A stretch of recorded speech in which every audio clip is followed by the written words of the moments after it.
Hello दोस्तों। तो हमको आज क्या पढ़ना है? अद- कक्षा 10वीं के अध्याय 1 से वास्तविक संख्याएं के अंतर्गत अपन को पढ़ाना है यूक्लिड विभाजन प्रमेय का। तो हमको सबसे पहले क्या पता होना चाहिए कि वास्तविक संख्या क्या होती हैं। तो वास्तविक संख्या देखो, इसकी परिभाषा क्या लिखी है? परिमित तथा अपरिमेय संख्याएं सम्मिलित रूप से वास्तविक संख्या कहलाती हैं। तो परिमेय संख्या देखो, जो पी बटे के रूप में होती है वे परिमेय संख्या कहलाती हैं। और जो ऐसी लिखी होती है जैसे ये लिखी है ये परिमेय संख्या या अपरिमेय संख्या, तो इन सबको सम्मिलित रूप को क्या कहते हैं? वास्तविक संख्या। पाई करने 2 करने 3 ये सब क्या कहलाती है इत्यादि से ये सब सभी संख्या कौन सी हैं? वास्तविक संख्या। तो इन संख्याओं के लिए हमको क्या पढ़ना है? यूक्लिड विभाजन प्रमेयिका का नियम। तो इसको अपन सबसे पहले यूक्लिड विभाजन प्रमेयिका क्या होता है इसको समझना चाहिए। तो ये कहाँ पर उपयोग होता है? तो यूक्लिड विभाजन प्रमेयिका देखो, यूक्लिड विभाजन प्रमेय का दो धनात्मक पूर्णांकों का एचसीएफ निकालने की एक तकनीक है। तो किन संख्याओं की? धनात्मक पूर्णांक संख्याओं की एक का एचसीएफ निकालने की एक तकनीक है, मतलब एक विधि है। इससे अपन निकाल सकते हैं यूक्लिड विभाजन प्रेमिका से। तो अपन ने देखो, सबसे पहले अपन को दो संख्याएं जैसे निकालना है। तो दो धनात्मक पूर्णांक संख्या का एचसीएफ निकालने की एक तकनीक है। तो अपन को सिर्फ देखो दो धनात्मक पूर्णांक संख्या मान लेनी है कि अपन एक को अपन ए मान लिया, एक को बी मान लिया। तो इस स्थिति में अपन देखो, पर अद्वितीय पूर्णांक संख्या क्यू और आर विद्यमान है। इसमें दो संख्या और विद्यमान होती हैं जिनको हम क्यू और आर मानते हैं। तो इस यह है जो ये लिखा है एक कोष्टक में, क्या है? यूक्लिड विभाजन प्रमेयिका का सिद्धांत नियम। तो इसको हम देखो माना एक एक एक अपन को क्या मान लिया?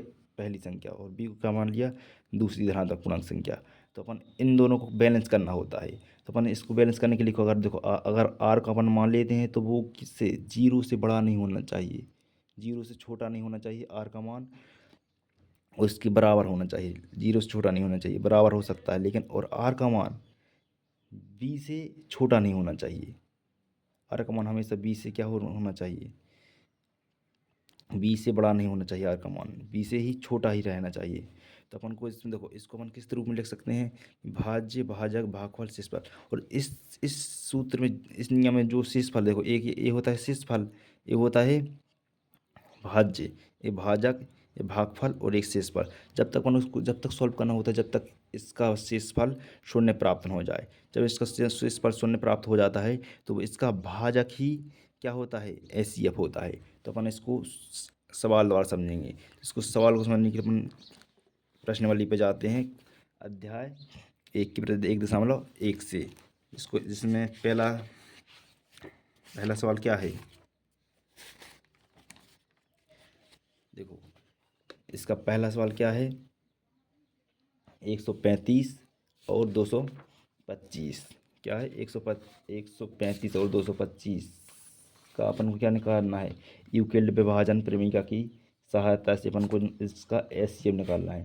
तो अपन इसका एचसीएफ निकालने के लिए क्या करते हैं? पहले इसको अपन ने मान लिया, इसमें बड़ी संख्या क्या है? ए है 225, छोटी संख्या 135। तो अपन बड़ी संख्या को हमेशा क्या मानते हैं? ए, और छोटी संख्या को क्या मानते हैं? बी। तो अपन ने इसको ए मान लिया, इसको बी। तो अपन इस संख्या को ए की जगह पर रख देंगे, इस संख्या को बी की जगह पे इस सूत्र में। तो ये देखो 100 ए की लाने अपन ने 125 और बी की लाने अपन ने 135 मान लिया। अब देखो इसमें क्यू का मान क्या है? क्यू का मान नहीं पता, तो इसको देखो अपन को क्या करना होता है? इसको बैलेंस करना होता है। तो अपन 135 में 2 का गुणा करेंगे तो ये एक 270 हो जाएगा, जो एक 225 से ज़्यादा हो जाएगा। तो अपन इसमें किसका गुणा करेंगे? एक का। तो एक का गुणा करेंगे तो 135। अपन को अब कितने की ज़रूरत है? इसमें अगर अपन कितने जोड़ देंगे? अगर इसमें अपन 135 में 225 करने के लिए कितने की ज़रूरत है जोड़ने की? तो अपन अगर इसमें 100 और जोड़ेंगे तो 235 हो जाएंगे। इसलिए अपन इसमें क्या जोड़ेंगे? 90। तो इसमें क्या जोड़ दिए अपन ने? 90। तो कितने हो जाएंगे? 225। तो अपन को अब इन दो संख्याओं का निकाल, अब अपन को ए संख्या इसको मान लेनी है, इसको बी संख्या मान लेनी है। तब इन दोनों के जब तक अब शून्य प्राप्त नहीं होगा अपन को यहाँ पर 90 प्राप्त होगी। जब तक यहाँ पर शून्य प्राप्त नहीं होगा जब तक इसका एचसीएफ नहीं निकलेगा। तो अपन को इन दोनों को शून्य, यहाँ पर शून्य लाना है। तो अपन को इसको ए मान लिया, इसको बी मान लिया। तो अपन अब इसको देखो 135, अब इसको क्या करना है? इसको बी मान लिया तो इसको 90। अपन 90 दूनी कितना होता है?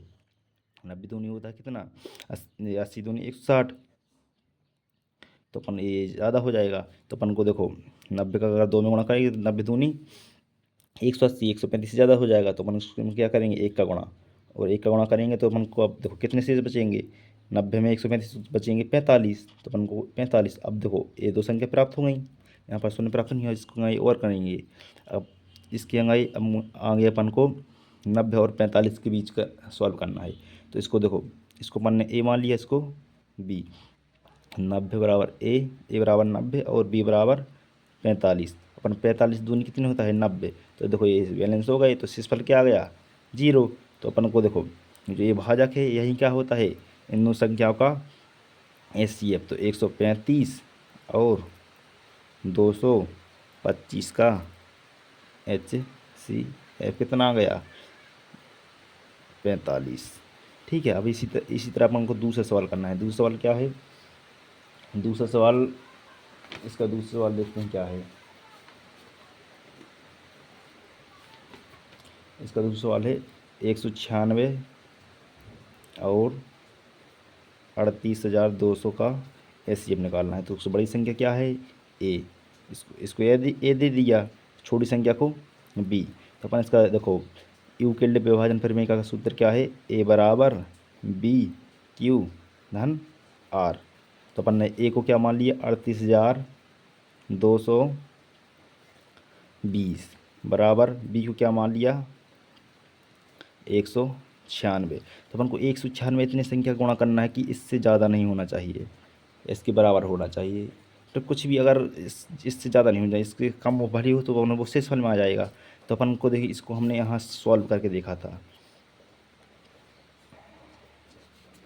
इसको अपन ने यहाँ पर देखो, यहाँ पर अपन ने सॉल्व किया था तो इसका आया था कितना 196 का 195 गुणा किया तो कितना आया 38,220। मतलब अपन को क्या करना है 196 में 195 का गुणा करना है, तो क्या आ जाएगा 3820। मतलब शेषफल क्या आएगा फिर शून्य। तो अपन को शेषफल प्राप्त शून्य हो गया। तो अपन इसका अपन क्या ऐसे ये प्राप्त हो जाएगा जैसे 196 और 38,220 का HCF कितना आएगा 196। क्यों, क्योंकि इसको देखो, इसको भाजा की क्या होता है HCF, क्योंकि शेषफल प्राप्त हो गया तो भाजा की क्या होता है HCF, तो HCF क्या होगा 196। ठीक है, आपको समझ में आया कि नहीं?